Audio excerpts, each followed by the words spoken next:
We're so glad you've joined us on the ERLC podcast to explore how the Bible addresses important cultural issues pertaining to life, religious liberty, marriage and family, and human dignity, and how we can walk in wisdom for God's glory and for the flourishing of our neighbors. If you're enjoying this podcast and find it helpful, please leave a review wherever you listen. This will help more people find and benefit from what we're learning together. We are grateful for the time you take to join us for these conversations.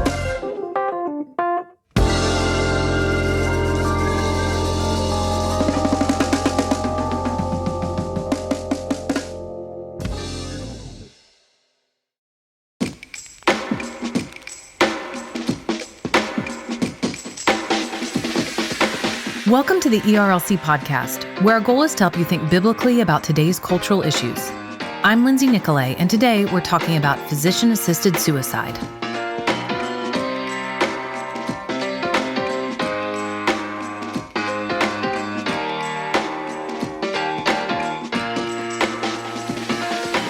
As Southern Baptists, we believe in the sanctity of all lives, from conception to the natural end of life. But in recent years, we've seen the value of human life increasingly challenged through legislation, both domestically and internationally, that seeks to legalize physician-assisted suicide. Over the past few years, we've witnessed heartbreaking developments related to end-of-life issues. In Canada, the country has formally recommended expanding medical assistance in dying to include mature minors. In the UK, Parliament has advanced multiple bills that would legalize the practice. And just this past year, 3 U.S. states have moved to legalize physician-assisted suicide, bringing the total to 14 states, including D.C., that have legalized the practice. On today's episode, you'll hear from Katy Roberts, Senior Policy Manager for the ERLC, as she speaks with ERLC Interim President Dr. Gary Hollingsworth about the moral, ethical, and legislative concerns around physician-assisted suicide. Prior to joining the ERLC, Katy worked on Capitol Hill in both the United States Senate and the House of Representatives, and previously worked in clinical healthcare, experience that informs her policy work today. Now let's turn to Dr. Gary Hollingsworth's conversation with Katy Roberts.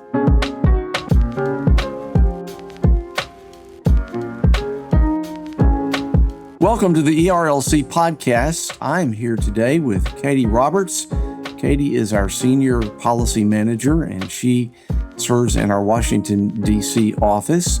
We're here today to talk about a topic that is probably something many people know about, but really don't perhaps think about, particularly when it comes to policy issues of the day. And we're here to talk about physician-assisted suicide. So, Katy, welcome to the podcast, and we're just here to talk a little bit about it today. Thanks, Dr. Hollingsworth. Yes, I hesitate to say that I'm looking forward to talking about this, but I am in the sense that it's important and it's an issue that is not often highlighted in national and local media. So it's important to talk about.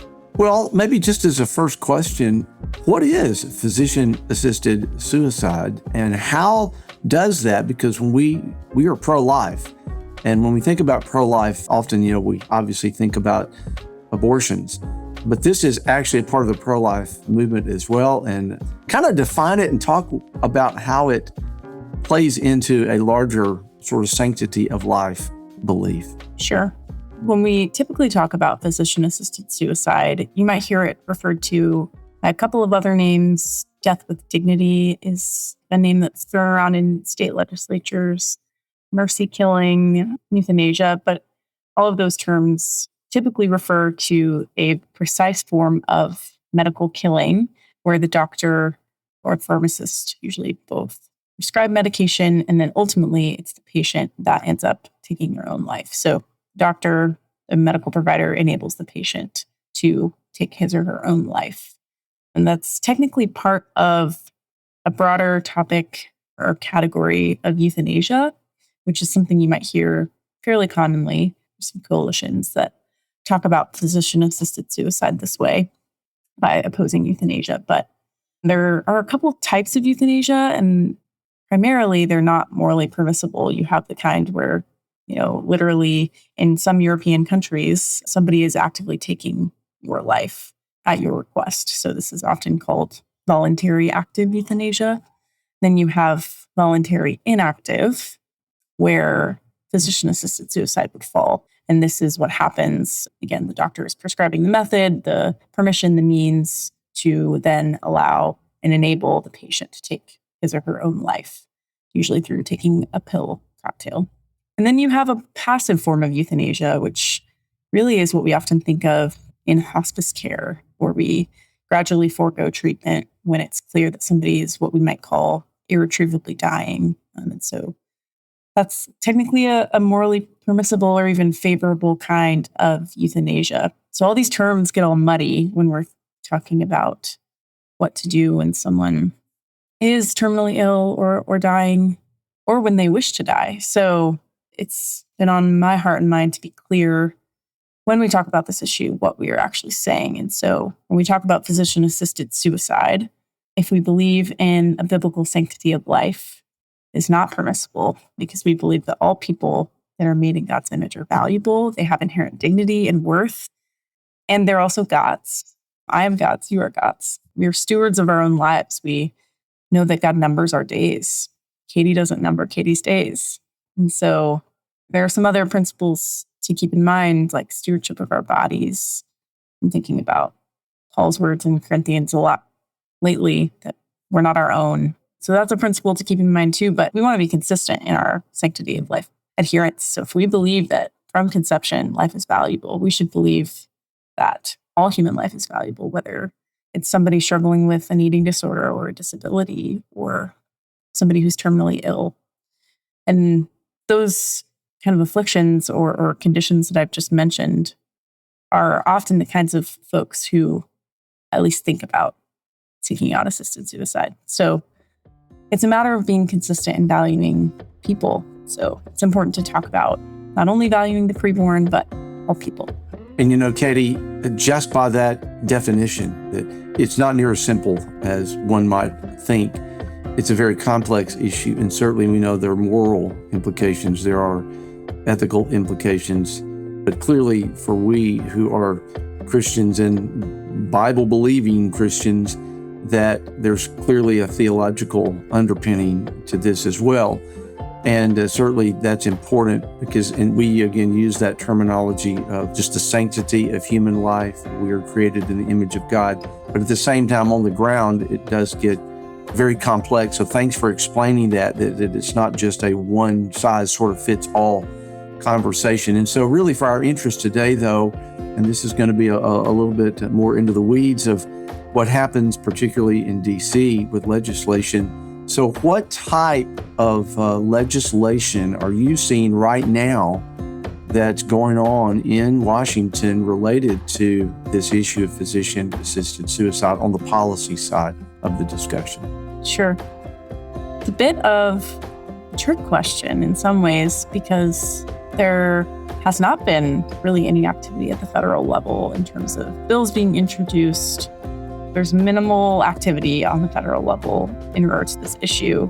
A few different members of the House have introduced amendments to different government funding bills to try to ban physician-assisted suicide. But thankfully, we do have a federal law from 1997 that prohibits the use of federal funding, so your appropriations funding, for carrying out physician-assisted suicide. But other than that statute, we don't have federal legislation. We don't have a ban. And so it is ultimately a state decision. States can decide whether it is expressly legal or whether it's expressly prohibited. No state has legalized a ban.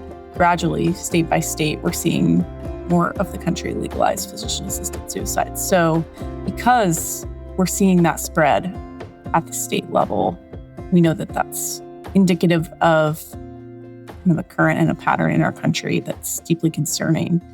Federal lawmakers are starting to catch wind of it and ask questions and think, okay, how can we address this, not only in our states, but maybe even up here? So again, at the federal level, it's mostly in the member and staff education stages. There isn't a lot of formal legislative text being crafted. And in some ways, I think that's great, people are not pushing for mass access and the government to subsidize the practice. But I think we could consider ways to protect life at the federal level too. And Katy, you kind of raise a question that is separate from but important to the bigger conversation. And maybe for some listeners out there who might not be aware of kind of what the ERLC does when it comes to policy advocacy, and not just what we advocate for, but I know often, at least internally, we talk about our coalition partners, for example, on certain issues where evangelical and groups do come together for certain things. Could you talk for maybe just a moment, sort of in terms of what the ERLC does and can do, and maybe even what we don't do in these kind of matters, because that might help us, people even know better how to pray for you and others who try to work on the policy. And take just a moment and talk about, again, the ERLC and our role either in advocating for certain things or sometimes advocating, as you said, sometimes not passing a law is what we might advocate for. So can you talk for just a moment a little bit more about how we do what we do? I can indeed. We are primarily concerned with federal legislation here at the ERLC. So we are charged, our ministry assignment includes policy and advocacy, as well as a number of other responsibilities in the public square. But we are to take the convictions and consensus beliefs of Southern Baptists to the public square, to the federal government, includes Congress, that includes the White House, and then courts. We engage the courts. That's actually a significant chunk of our policy and advocacy work, and signing on to different amicus briefs and tracking Supreme Court cases that are pertinent to us and important in light of what Southern Baptists care about. So on this issue, we primarily are doing member and staff education on Capitol Hill. So how I have spent my time is coordinating with some coalition partners to go and meet with staff and discuss the issue, to request meetings with members, to talk on podcasts, to talk in articles, and to raise awareness about why this actually matters in the grand scheme of national politics, not just state level politics, and to kind of highlight the moral concerns. I think that people do understand not only are we a voice in policy and advocacy, but we're a voice in terms of morality. So people receive us that way in DC, which is humbling and wonderful. We have a wonderful research team who primarily serves in that capacity, like creating church guides and resources for our pastors and churches. But even just this morning, I was at a meeting and handed out some of our research church guides to Hill staff. And it's very practically helpful for them as they're seeking to understand the moral demands of the policy decisions that they're making and weighing. So we're kind of on the front end of this issue, physician-assisted suicide. I actually think that you most recently talked about this, Dr. Hollingsworth, where we balance the reflective and the prophetic. And often we want to be good stewards of being reflective of Scripture and applying those principles in the public square of what Southern Baptists have said. And in this area, anchored in what we know about the sanctity of life, it's on the edge of prophetic because we can see a tidal wave coming and a culture of death spreading in our nation. So that's kind of on this issue, what engagement has looked like. Again, we engage all three branches of government and seek to just do kind of issues and morality-based advocacy. That is so helpful, Katy, to have a clear and better understanding when I'm having individual conversations, often with people who ask me, even during this interim time, so what do you do? And what are you doing? And what is the ERLC? And these are even good, Southern Baptists, because we don't possibly wake up every morning sort of thinking about policy issues in DC if you don't live there like you do and live in it.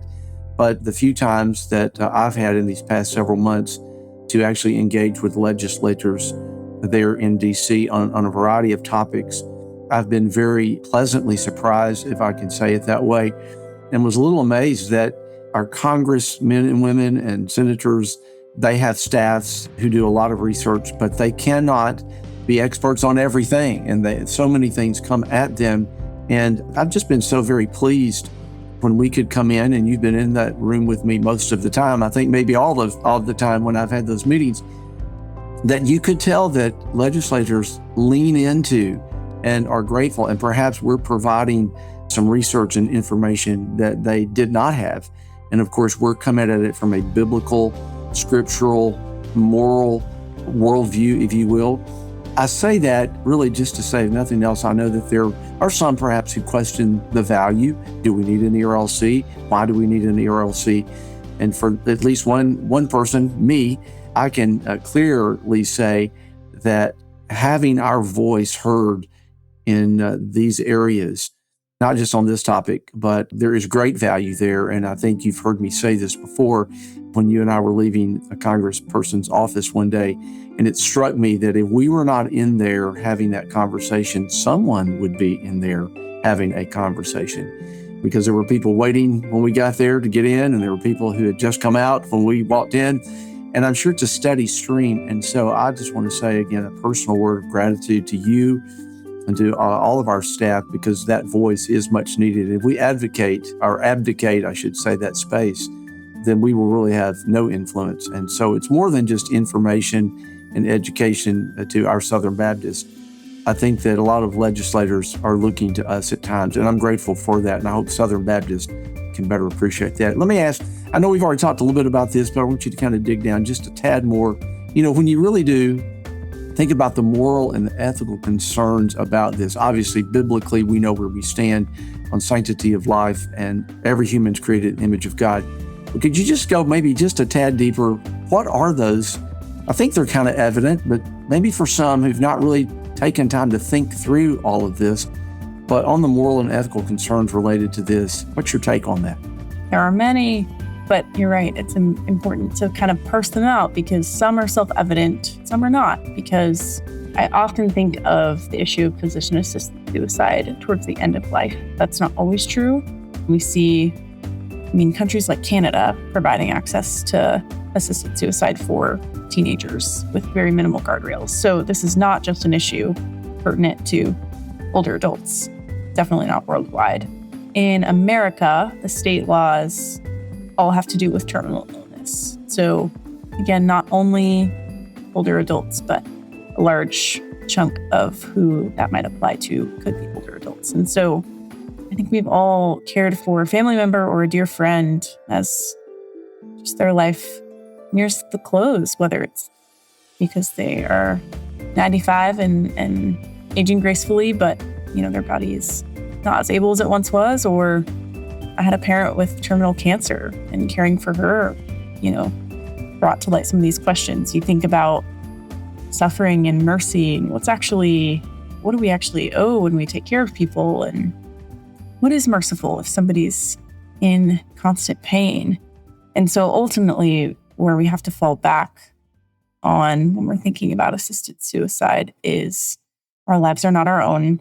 And that applies not just to the self, but there's commands that we also have to take into consideration to not murder. It sounds really stark, but that's what's happening when medical provider kind of enables and is an agent in the process of the person taking a cocktail to take their own life.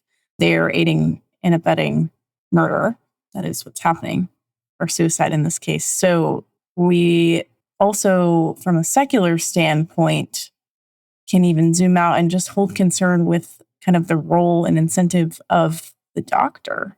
Like, the doctor has, sworn to the Hippocratic Oath and is committed to not harm. And this is actually the direct opposite of that. And the AMA actually has put out a statement saying just that assisted suicide is actually the opposite of what doctors have sworn to, and doing no harm. This irretrievably does harm the patient. So we even have that secular kind of objective commitment that medical providers have made on our side. But yeah, these ideas of autonomy and what's actually merciful and what do we do when people suffer are swirling about, and understandably so. Ultimately, in my opinion, it comes back to God's sovereignty over our lives. That's goodness. You cannot talk about this and God's sovereignty without talking about his goodness too. And I would invite, people listening to wrestle with that. Like, do I believe that even in the midst of suffering of truly unimaginable kinds for myself, for somebody else, do I still believe God is perfectly good? And I think as Christians, we have to weigh that as we're thinking about this issue and kind of the morality of it all. And you've really hit the nail on the head. We always do come back at the core of these kinds of issues, as complex as they are, once again, to the biblical and a theological framework that sometimes people don't think through. And you've raised an issue, and we won't talk much more about it, but I think for the average person, myself included, when I first began to ask a few questions, knowing that, again, this is something that's coming perhaps more on the horizon in the future than it is today. But again, not just someone with a terminal illness in the senior years of life, but younger people who don't have terminal illnesses, but maybe suffer from some very real issues, medical issues, or even depression, emotional issues, kinds of things that, in other words, they're just not happy with their life. And therefore, they would like to have the permission, if you will, not only permission to sort of say to someone, well, if my life's not going like I want it to go, then I'll take my life. And oh, by the way, I need a little help doing that. So that's where it gets very, very complicated. And I'd love for, again, our listeners to just let that hang over their conscience a bit, just as we, think about the larger implications of this, Katy, and you've explained that so very well. And again, I would always drive people, as you have so well today, back to the scripture. What does the Bible have to say about life? Who is the giver of life? Who is the taker of life? And what is God's sovereign purpose over every one of our lives? Does he have a plan and a purpose? And of course, we know the answer is yes. So you have done a great job of kind of explaining that at this level. That's very kind. It's hard it's impossible, in my opinion, to talk about this issue and not harken back to really the gospel and how without an eternal perspective, you really can be consumed in some of these hurts and suffering. And so really this topic is a gospel opportunity for us. And I guess leaping off of that point, I'm curious what you would say from a pastoral standpoint. How do you see this issue affecting church members today? It might seem far off for some. Kind of what's your take on that? Wow. Well, I'm so glad that you know more about the policy, because I don't. But if I know anything, God has called me as a pastor.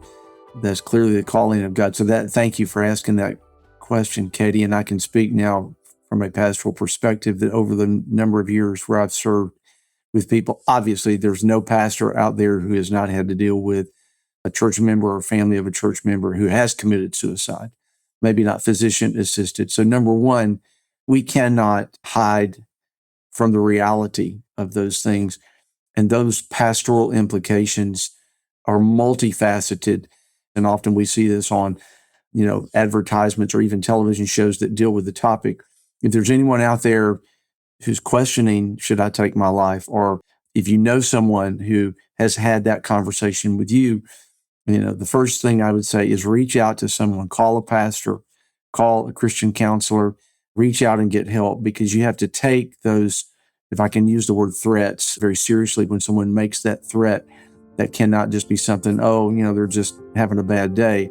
So I think on the pastoral level, understanding the larger, we started the conversation about the complexity of this and how it does touch so many places and so many people in different ways. I think for every pastor out there, the more a pastor can understand both the complexity of the issue, whether it's physician assisted or not, is understanding that. And then number two, I would even say, as a pastor, I always try to find resources, because I can't tell you how many times I've told parishioners, I'm not the expert in that area. And many times taking someone, again, towards good, solid biblical counseling, someone who's more gifted and skilled in that. But it always usually begins with a conversation, talking to somebody. So I think the pastoral edge of this is awareness from a pastor, education as a pastor, building a good, maybe arsenal of resources around you so that you can help people when these things come up. Because it's not a matter of if they're going to come up, it's a matter of just when they're going to come up and how they're going to come up. And so I think as a pastor, I'm grateful to know, for example, even that we have church guide resources that deal with some of these issues. And I would really encourage any pastor, if you don't have those, you can go on our website and find those resources, and they're free, they're there. Our corporate program dollars, have already paid for that. It's just yours for the taking. So I think from the pastoral side, it would be that understand it, education, inform yourself and equip yourself. And that would just be my 2 cents worth on the pastoral end, because trust me, after these many years of being a pastor, I've been there and done that. I'll come back to simply say we here at the ERLC, that's why we exist. We really want to help our pastors and our churches understand these topics. Well, Katy, I want to thank you for taking time today. I know it's quite busy up there in D.C., and not just thank you for what you do today in this podcast, but what you and our team really do every day, and keeping a finger on the pulse of what's going on up there to keep us better educated. Are there any final words you might want to say before we kind of log off here for the day? Anything extra you'd like to throw in regarding this? I think I am grateful for, honestly, the way that your description of the pastoral edge really aligns with our heart in advocacy, like with knowledge that no one will be untouched by this in the long term, kind of getting ahead and wanting to encourage families and pastors and folks in ministry to be equipped to have thoughtful and biblically rooted conversations with people if they come to them in a time of need. And I guess one thing we didn't really touch on is kind of the state-by-state landscape. And so you might wonder, okay, just how bad is it? What's actually happening in America? And so I'll give you a snapshot of that just for maybe to understand where our country is, where we're headed. In the last year, 3 states have legalized physician-assisted suicide. So that brings our total up to 14. In the past 5 years, 5 states have legalized it. So when you put that in perspective, 3 in 1 year is really a lot. And then we have 14 actively looking at state legislation right now to legalize the practice. And so again, it may not be legal or a problem that you see in your state day in and day out right now, but it's certainly coming.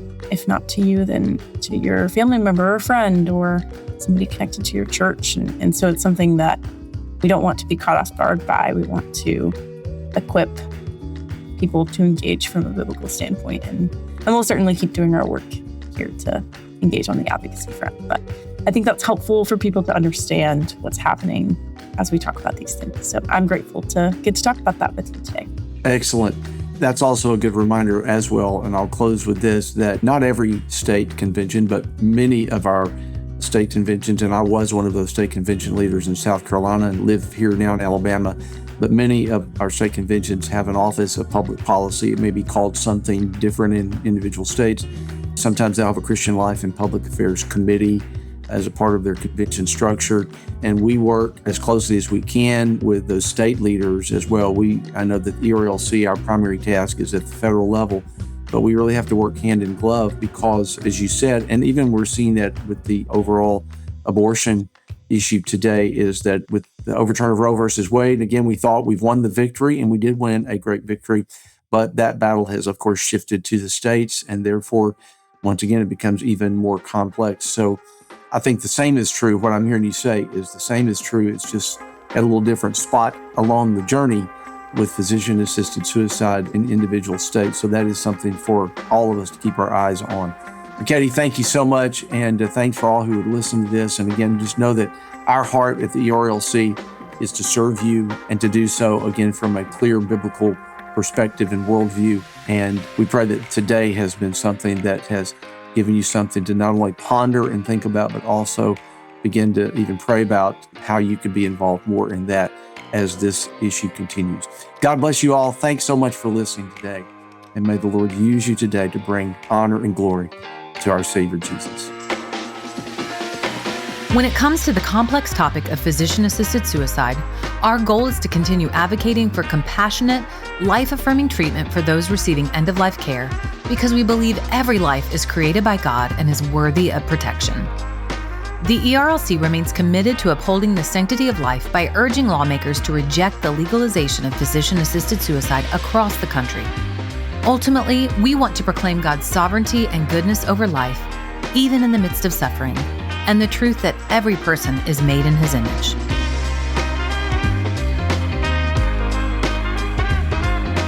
Thank you for listening to this episode of the ERLC podcast. Join us next time for another conversation on how to think biblically about today's cultural issues.